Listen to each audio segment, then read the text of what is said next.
Ralph Waldo Emerson, ever hear that name? He's kind of hoity and toity a little bit, but he had some interesting things to say, and as I've kind of come along through the years, there's some things that stood out to me. He's the one that said the pursuit of the truth will set you free, even if you never quite catch up to it. Isn't it great? I like that. Here's another. He talked about that he was the one that gave at the Harvard commencement, kind of the commencement speech, and he just talked about what he called ghosts there at the school, and he simply talked about some of the people who had graduated there in times and years past and their lingering presence. It was kind of an interesting talk that he gave. But I read something that was attributed to him. It wasn't so much a quote as it was just a practice that he had, and that is, he would sometimes gather folks that he hadn't had a chance to visit with for a while, and he'd gather them all together, and he would ask this question. He'd say, "What has come clear to you since the last time we met?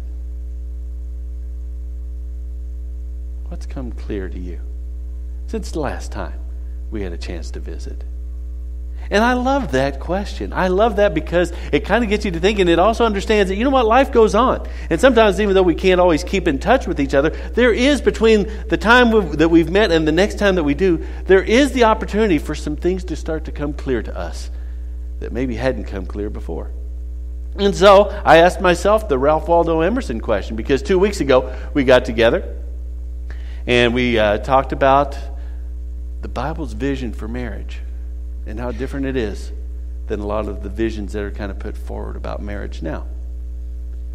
I don't know those who are here. I won't make you raise your hands or anything like that, but let me hit the high spots for you real quick.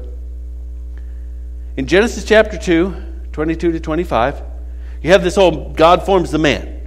Genesis chapter 2, about verse 7 or 8. Then you've got, he fashions the woman, and then he brings them together. You remember what happens? Poetry. Literally, poetry happens. The man looks at the woman that God formed, brought her, and brought to him, and he says, This is for me. This is the one. And then he breaks into poetry. You are bone of my bones, flesh of my flesh. That's verse. That's speaking the highest kinds of expression that we can find in human terms. And then after that comes the statement par excellence of marriage. Remember it? For this cause, the man will leave his mother and father and cleave to his wife, and the two will become one flesh. Did you know that is the statement in the Bible about marriage? When they asked Jesus in the New Testament about his ideas about marriage, you know what he quoted? That verse. When Paul in Ephesians is writing, he's trying to talk to the people he was writing to about the deep bond that they can have with Jesus. He uses that verse. Isn't that interesting? And then in 2:25 comes the picture. Remember what that says? And the man and the woman were naked and unashamed. And we talked about that. That's the picture. That's the picture of intimacy right there. Neither feels the compulsion, neither feels compelled to have to guard or protect themselves from the other person. Neither feels compelled to hide themselves from the other person. And that's the picture that we're left with in Genesis chapter 2. Now, here's what's come clear to me. What's come clear to me since last we met is that pictures need paths. Pictures need paths. If we see this picture of intimacy that the Scriptures hold out, we can admire that. We can appreciate that. But if we don't have a way to get there, then it leaves us not just with appreciation, it leaves us with frustration. If I see this amazing picture of what life could be, but I have no path to get there, then with the appreciation in that dance starts to be frustration. Because I see what it is, I see what it could be, and I have no way to know how to get there. We live on this side of Genesis 3. We live on the side where things went bad. We live on the side where it all kind of came down. That's Genesis chapter 3. So we're living on that side, but we still see the picture. We still see a picture of man and woman in an intimate relationship where they don't have to hide, they don't have to guard, they don't have to protect from each other. They can be known fully and clearly and deeply. But we live on the wrong side of it. So you know what we desperately need? We've got the picture. We need a path. Let's take a look at it just for a refresher. It's Genesis chapter 2. We'll start at verse 22. And the Lord God fashioned into a woman the rib which he had taken from the man, and he brought her to the man.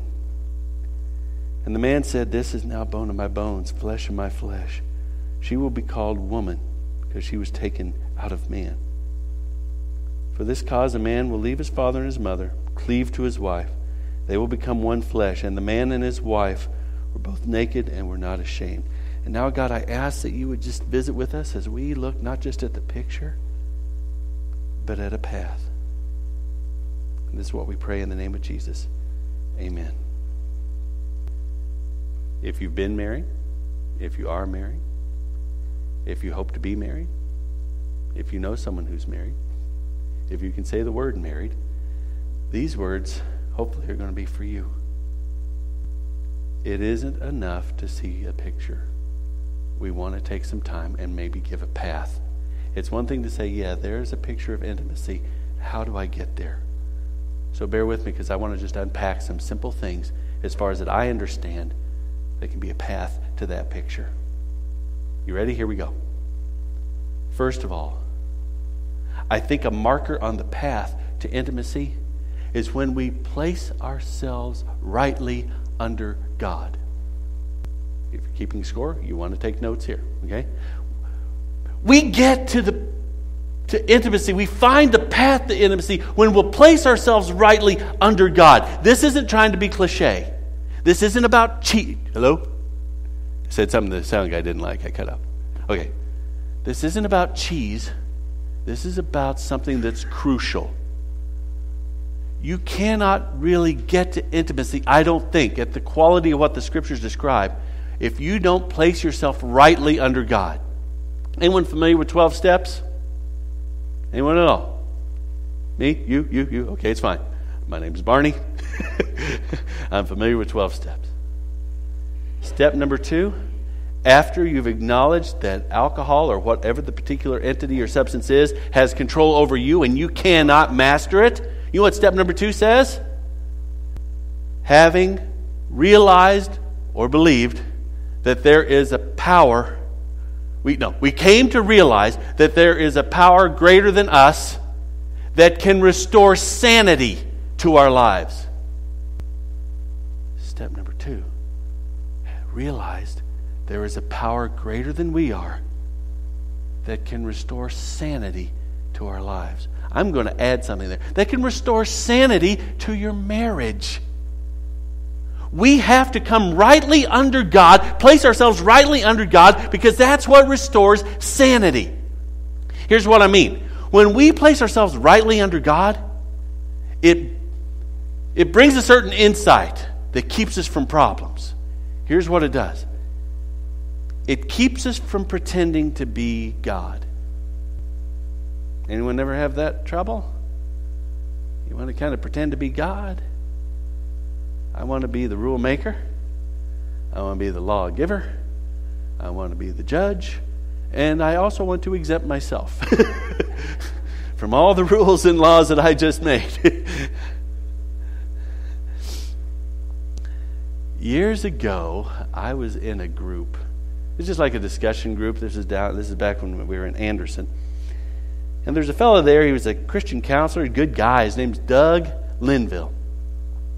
And we were in the group and kind of started. It was like at this coffee shop kind of place, and there's about 4 or 5 of us there. And we'd already started the discussion, and the leader had kind of raised the question. And the question we were discussing was ways that God's different from us.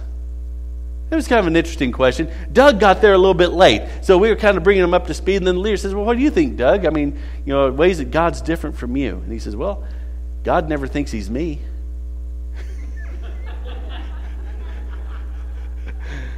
And we all laughed. And then we didn't laugh. I play that game. I'm not blatant about it, but I play it.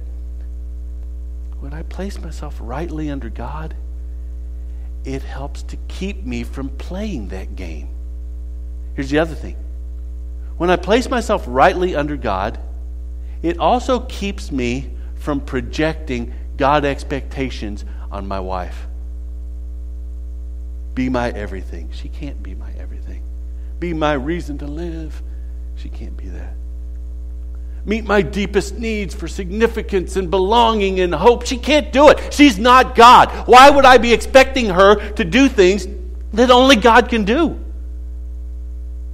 So if I want to get to intimacy, I want to start by placing myself rightly under God.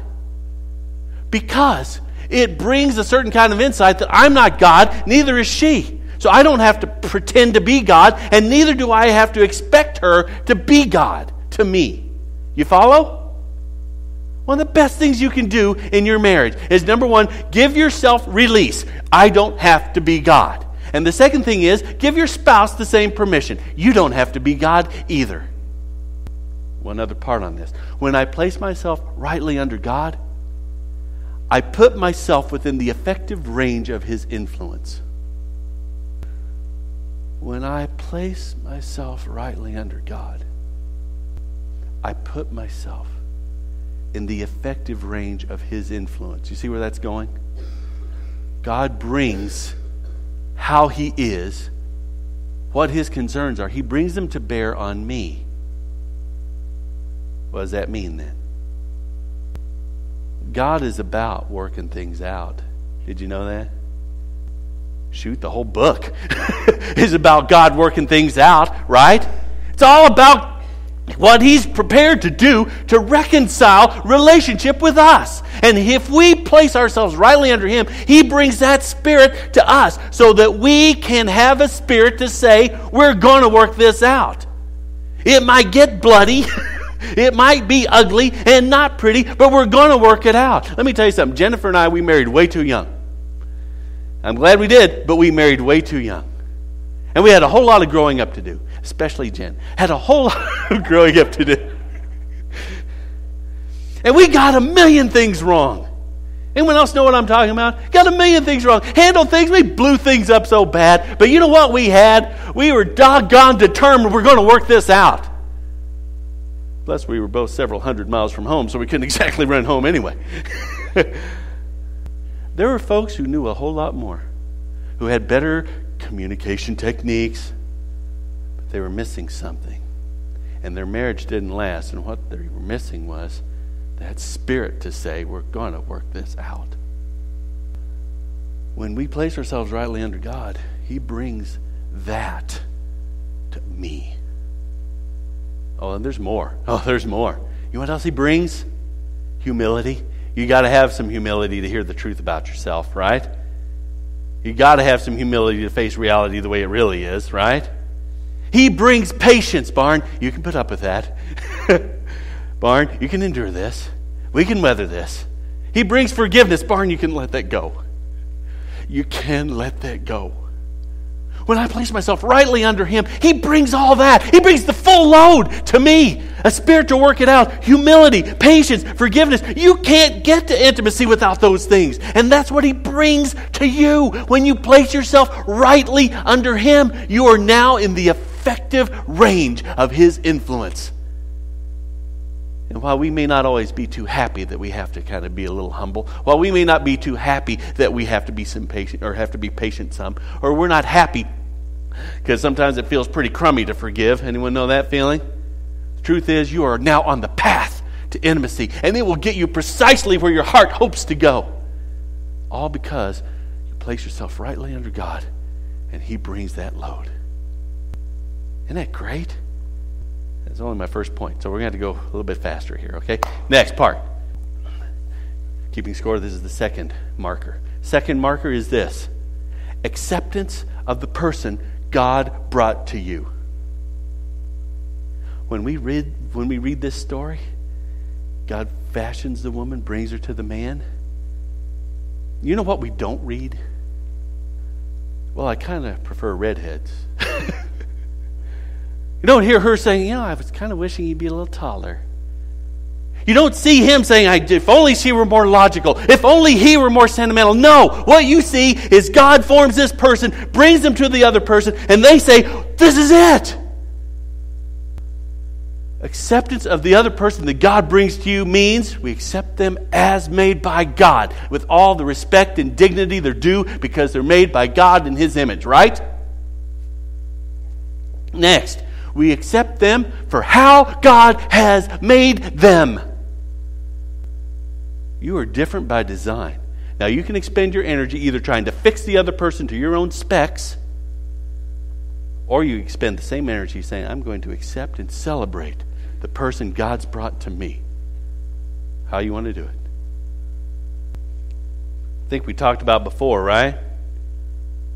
God made Adam outside the garden, right? You all remember that? Put him in the garden, but He makes Eve in the garden. They're from very different places. We accept each other. We're coming from different places. Coming from different families, coming from different areas, coming from different cultures sometimes. Our best investment of our energies is to accept and celebrate the person God's brought to us and not try to fix them as our project. Boy, that's a damaging thing, isn't it? You're not acceptable to me the way you are, so I'm going to fix you. What a damaging thing. I laugh about it now. Early on, I didn't know. I did know this. Jen isn't logical. So I decided, here's your brainchild here. I decided I'd teach Jen how to be logical. That wasn't going to happen. But you know what? I look back on that. What a terrible thing. Send her that message. I've got to fix you. It tears at my heart. Okay. And by the way, you won't ever get to intimacy if you're too busy trying to fix your spouse. Well, I know all our youth ran off, but I want to go ahead and put something else in here real quick, and that is, I've had conversation after conversation after conversation with some folks who get into relationships that they probably shouldn't be in, and then they always say, well, I'll change him, or I'll change her. That's a really bad idea. Here, it's a bad idea for a couple of reasons. Number one, romance is a terrible way to evangelize anybody, so I don't think that's a wise thing to do. More likely they will change you than you will change them. Number two, what are we saying? We already know this isn't a relationship that is a good place for us, and now we're going to change it to try to make it? What are we thinking there? And then we go on, oh, well, you know what, I'll change it. So what you're already telling me is they're not acceptable the way they are, so you feel like you have to change them to get, you know what, if you're saying that, just walk away. This isn't a relationship for you, okay? That's just free. You can use that, and you can even quote me on that. So, all right, where am I now? I had third marker. Is that anyone helping me here? Yeah, I can't do this alone. All right, here's third. Commitment to meet needs. You get to the path, you get to intimacy when there's a commitment to meet needs. Now, we all know the distinction, right? There's a difference between wants and needs. We all know that one, right? Anyone hear that line before? Well, you got to understand there's a difference between wants. And that's true. It is true. But there's some other distinctions that we probably need to know. And here they are. There's a distinction between... Thanks, Bryce. So much for the big reveal. Take it off the screen for a second. Cover it up. So much for that. There you go. Thanks. Dreaded technical glitch. Okay. Before I get to that important point, let me get to this. Do you understand that if your partner or your spouse is different from you, made different from you, is different in gender, temperament, and experience, that very likely their needs are different from yours? This is a light bulb experience for me. Never thought about that. And so I was so dismissive sometimes because Jen's needs didn't line up with mine, so they must not really be needs. They're just wants. No, she's different from me. So it stands to reason she might have different needs in a relationship than me. Does that make sense? Your spouse is different from you, so they very well may have different needs. So, we have to understand the distinction between his needs and her needs. Now, we're ready, Bryce. Now we'll go. Okay, but let me go ahead and put this out here. Willard Harley. I don't have time to dig into it that hard, but you may want to write this name down and this title. Willard Harley. When I do premarital counseling with every couple, I give them a copy of this book. His name is Willard Harley. The book's name is His Needs, Her Needs. He's a counselor. He's worked with literally hundreds of thousands of people, and he says, here's what I've observed. It's not absolutely specific to every single couple, but this is what he's learned and gathered after 30 years of doing ministry and counseling with couples. And he's learned, light bulb, his needs are different from her needs. And he's identified 5 primary needs of husbands in marriage and of wives in marriage. Now we're ready to go. Ready? Go. Number 1 need in marriage for husbands, sexual fulfillment. Newsflash, right? Okay. Number 1 need for women in marriage, affection. Those are very different. Next. That's you, Bryce. There you go. Second need that he has for husband, second primary need, recreational companion. Someone to do stuff with. Someone to hang around with. Someone to hang out with. Her needs, conversation. Number 3, his needs. How shallow is this? But it's we're men, okay? An attractive spouse. Her need, honesty, open sharing of feelings. Okay? Next. Got 2 more, right? His needs, domestic support, meaning I need to know someone's in my corner. I need to know you're going to stand with me. Her needs, financial commitment. Next. He needs a sense of being admired. She needs to know that the family is treated as a priority. These are really different needs. Okay. If we want to get to intimacy, you will never get to intimacy if you don't meet your spouse's need.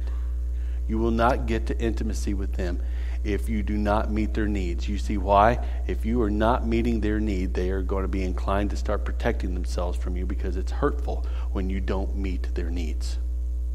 Follow me? It is painful. And what do we want to do in regard to hurt and pain? We don't reveal more. We draw back and cover up. So here's an assignment. You need to learn your spouse's needs if you haven't already. And then you need to set about to meet them. And you do not dare dismiss your spouse's needs as merely wants because they don't line up with yours. Okay?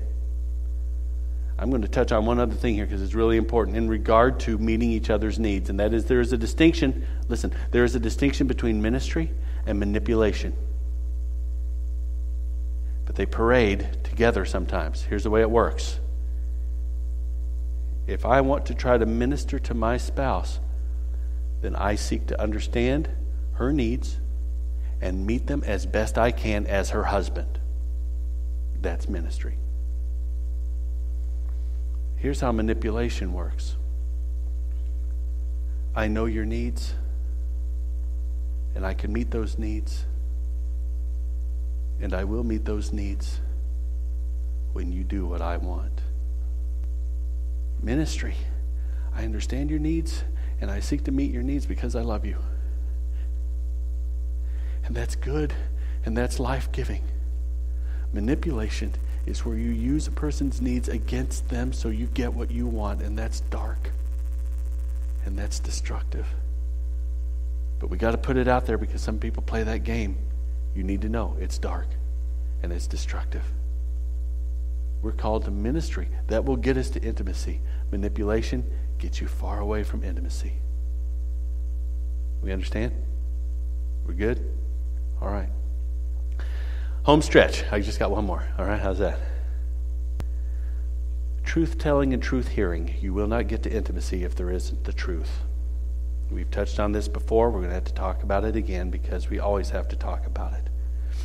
Scott Peck describes this condition where we live, and he calls it just keeping the peace.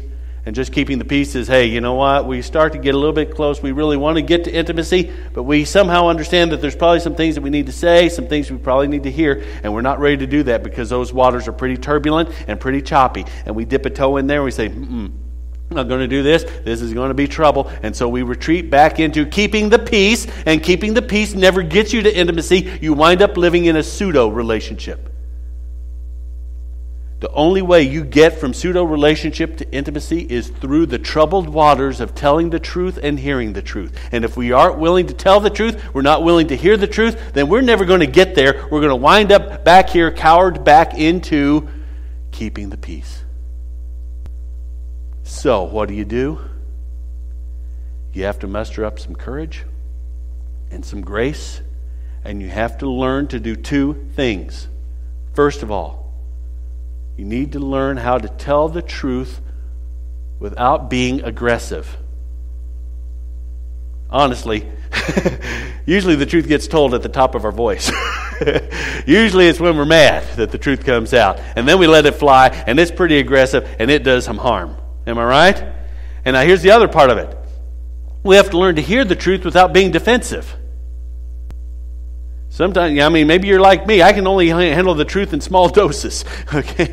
But I have to be able to hear the truth without being defensive. So I have to practice. Here's what I have to do. You ready? Two words. I have to grow up. You will never get to intimacy without maturity.